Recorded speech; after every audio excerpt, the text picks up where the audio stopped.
అండి, ఈరోజైతే home made garam masala అయితే రెడీ చేసేసుకుందాం.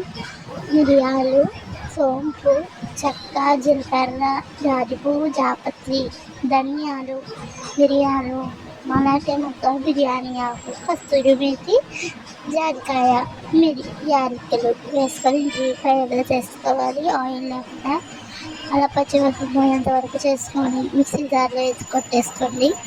మిక్సీ జారి మెత్తగా కుట్టుకోండి. మరి బక్క అయితే టేస్ట్ రవ్వ రవ్వలా తగ్గుతుంది.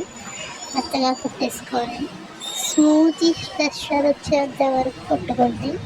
చూడండి మాకైతే ఇలాగొచ్చింది. చాలా టేస్టీగా ఉందండి.